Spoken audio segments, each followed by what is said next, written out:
ಹೊಟ್ಟೆಪಾಡು ಊರು ಬಿಟ್ಟು ಬಂದ್ರು. ಆದರೆ ಆಗಿದ್ದು ಮಾತ್ರ ದುರಂತ. ನೆತ್ತಿಯ ಮೇಲೆ ಉರುಳಿದಂಥ ಕ್ವಾರಿ ಬಂಡೆ ಕಲ್ಲುಗಳು 7 ಮಂದಿ ಶ್ರಮಜೀವಿಗಳನ್ನ ಬಲಿ ಪಡೆದುಬಿಟ್ಟಿದೆ. ದೇಹಗಳು ಛಿದ್ರವಾಗಿ ಬಿದ್ದರೆ 5 ಜನ ಆಸ್ಪತ್ರೆಯ ಬೆಡ್ ಮೇಲೆ ನರಳುತ್ತಿದ್ದಾರೆ. ಶಹಾಪುರದ ರಾಮು ನಾಯಕ್ ಸಾವಿನ ಬಳಿಕ ಕಣ್ಣೀರಾದಂಥ ಪತ್ನಿ ಮಣ್ಣಲ್ಲಿ ಹೊರಳಾಡ್ಬಿಟ್ರು.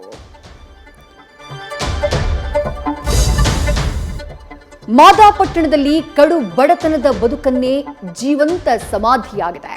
ರಿಪೋರ್ಟ್ ಬಳಿಕ ಕ್ರಮ ಅಂತ ಸಿಎಂ ಹೇಳ್ತಿದ್ದಾರೆ. ಗೃಹ ಸಚಿವ ಖರ್ಗೆಗೆ ಲೋಪ ಕಾಣಿಸಿದೆ.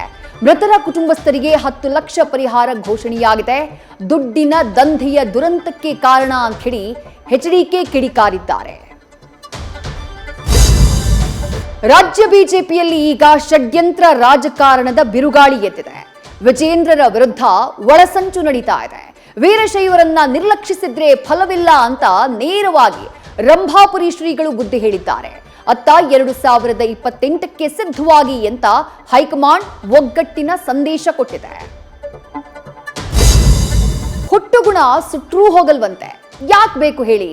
ದರ್ಶನ್ ಸೆರೆಯುಂಡು ಸಣ್ಣಾಗ್ತಿದ್ರೆ ಇಲ್ಲಿ ಹೊಸ ಗ್ಯಾಂಗ್ ಹೊಸ ಟೆನ್ಷನ್ ತಂದಿಟ್ಟಿದೆ. ಟ್ರಯಲ್ ನಡುವೆ ಸಾಕ್ಷಿಗೆ ಬೆದರಿಕೆ ಆರೋಪದಡಿ 3 ಬಂಧಿಸಲಾಗಿದೆ.